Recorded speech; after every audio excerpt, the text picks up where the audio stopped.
Hi friends, welcome back to my channel. ಇವತ್ತು ಮಳೆಗಾಲಕ್ಕೆ ಚಳಿಗಾಲಕ್ಕೆ ಒಳ್ಳೆ ಹೆಲ್ತಿಯಾಗಿರುವಂಥ ಒಂದು ಸಂಪ್ರದಾಯಬದ್ಧವಾದಂಥ ಒಂದು ಗೊಜ್ಜನ್ನು ರೆಸಿಪಿನ ಶೇರ್ ಮಾಡ್ತಾ ಇದ್ದೀನಿ. ಇದು ಮಕ್ಕಳಿಗೆ, ವಯಸ್ಸಾಗಿರೋರಿಗೆ, ಪ್ರೆಗ್ನೆಂಟ್ ವುಮೆನ್ಗೆ, ಬಾಣಂತಿಯರಿಗೆ ಎಲ್ರಿಗೂ ಕೂಡ ತುಂಬಾ ಹೆಲ್ತಿ ಅಂತಲೇ ಹೇಳ್ಬೋದು. ತುಂಬ ಚೆನ್ನಾಗಿರುತ್ತೆ, ಟೇಸ್ಟು ಕೂಡ. ಒಂದು ಸಲ ಟ್ರೈ ಮಾಡಿ.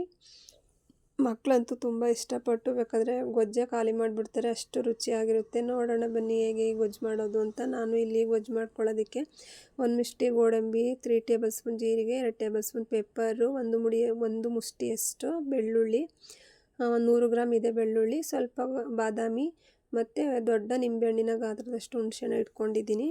ಅಲ್ಲಿ ಹುಣಸೆಹಣ್ಣು ಕಾಣಿಸ್ತಾ ಇಲ್ಲ, ಅದನ್ನು ಕೂಡ ಇಟ್ಕೊಂಡಿದ್ದೀನಿ. ನೋಡಿ, ಇಲ್ಲಿ ಆಯಿಲ್ ಹಾಕ್ಬಿಟ್ಟು ಈ ಎಲ್ಲ ಪದಾರ್ಥಗಳನ್ನ ಒಟ್ಟಿಗೆ ಸೇರಿಸ್ಬೇಕು. ಒಟ್ಟಿಗೆ ಸೇರಿಸಿ ಲೋ ಫ್ಲೇಮಲ್ಲಿ ನಾವು ಹಸಿ ವಾಸನೆ ಹೋಗೋ ತನಕ ಸ್ವಲ್ಪ 3 ಸೆಕೆಂಡ್ಸ್ 4 ಸೆಕೆಂಡ್ಸ್ ಚೆನ್ನಾಗಿ ಫ್ರೈ ಮಾಡ್ಕೊಳ್ಳಿ. ನೋಡಿ, ಎಲ್ಲ ಪದಾರ್ಥನೂ ಈಗ ಸೇರಿಸಾಯಿತು. ಈಗ ಎಲ್ಲನೂ ನೀಟಾಗಿ ಫ್ರೈ ಮಾಡ್ಕೊಳ್ಳೋಣ. ಚೆನ್ನಾಗಿ ಫ್ರೈ ಆದಮೇಲೆ ಅದನ್ನು ಆರೋಕ್ಕೆ ಸೈಡ್ಗೆ ಎತ್ತಿಟ್ಬಿಡಿ. ಆರಾದಮೇಲೆ ಒಂದು ಮಿಕ್ಸಿ ಜಾರ್ ತಗೊಂಡು ಸೇರಿಸ್ಕೊಂಡು ಅದಕ್ಕೆ ಈಗ ಇದನ್ನು ಚೆನ್ನಾಗಿ ಪೇಸ್ಟ್ ಮಾಡ್ಕೋಬೇಕು.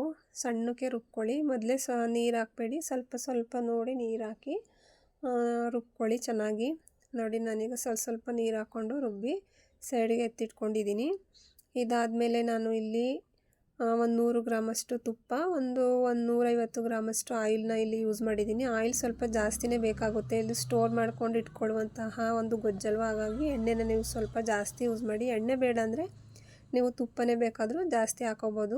ಕಡಲೆಬೇಳೆ, ಕರಿಬೇವು ಹಾಕಿದ್ದೀನಿ. ಅದು ಚಿಟಪಟ ಆದಮೇಲೆ ಚೆನ್ನಾಗಿ ಮತ್ತು ಇಲ್ಲಿ ಖಾರಕ್ಕೆ ನಾನು ಏನು ಯೂಸ್ ಮಾಡಿರಲಿಲ್ಲ ಅಲ್ವಾ, ಹಂಗಾಗಿ ಇಲ್ಲಿ ಚಿಲ್ಲಿ ಪೌಡರ್ 1 ಟೇಬಲ್ ಸ್ಪೂನು ಮತ್ತು ಒಂದು ಪರಿಮಳ ಬರಲಿ ಅನ್ನೋದಕ್ಕೋಸ್ಕರ ಧನಿಯಾ ಪೌಡರ್ನ ಕೂಡ ಇಲ್ಲಿ ನಾನು ಸೇರಿಸ್ಕೊಂಡಿದ್ದೀನಿ, 1/2 ಟೇಬಲ್ ಸ್ಪೂನು. ಕಲರ್ಗೆ ನಿಮಗೆ ಜಾಸ್ತಿ ಬೇಕು ಅಂದರೆ ಯೆಲ್ಲೋ ಪೌಡರ್ನ ಜಾಸ್ತಿ ಹಾಕ್ಕೊಳ್ಳಿ. ನೋಡಿ ಇಲ್ಲಿ ನಾನು 1/4 ಟೇಬಲ್ ಸ್ಪೂನಷ್ಟು ಯೆಲ್ಲೋ ಪೌಡರ್ನ ಸೇರಿಸ್ಕೊಂಡಿದ್ದೀನಿ. ಈಗ ರುಬ್ಬಿಟ್ಕೊಂಡಿರುವಂತಹ ಪೇಸ್ಟ್ನು ಕೂಡ ಇದರೊಳಗಡೆ ಸೇರಿಸ್ತಾ ಇದ್ದೀನಿ.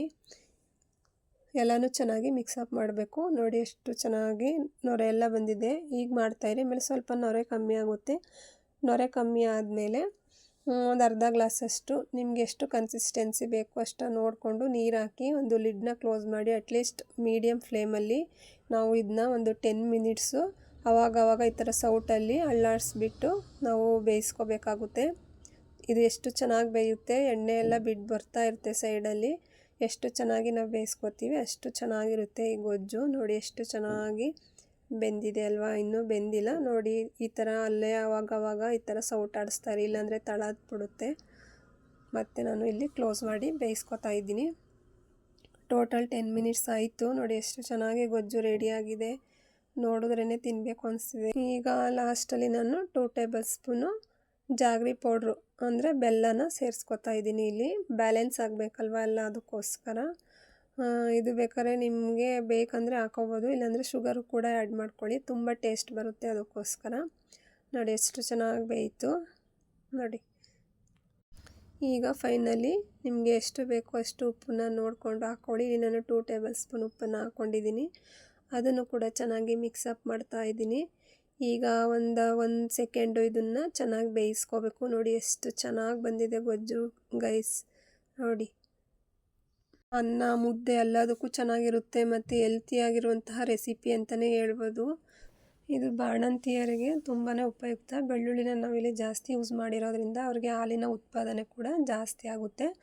ಇದನ್ನು ಎಸ್ಪೆಷಲಿ ಬಾಣಂತಿಯರಿಗೆ ಮಾಡಿಕೊಟ್ರಂತೂ ಇದು ತುಂಬಾ ಹೆಲ್ತಿ ಅಂತಲೇ ಹೇಳ್ಬೋದು. ನೋಡಿ, ಈಗ ತುಂಬ ಎಲ್ಲ ಚೆನ್ನಾಗಿ ಆರಕ್ಕಿಟ್ಟಿದೆ, ಆರಿದೆ. ಈಗ ಒಂದು ಬಾಕ್ಸ್ಗೆ ನಾನು ಸ್ಟೋರ್ ಮಾಡ್ಕೋತಾ ಇದ್ದೀನಿ. ನೀವು ಕೂಡ ಈ ರೆಸಿಪಿನ ಟ್ರೈ ಮಾಡಿ. ಆದಷ್ಟು ನಿಮ್ಮ ಫ್ರೆಂಡ್ಸ್ ಫ್ಯಾಮಿಲಿ ಜೊತೆ ಶೇರ್ ಮಾಡಿ.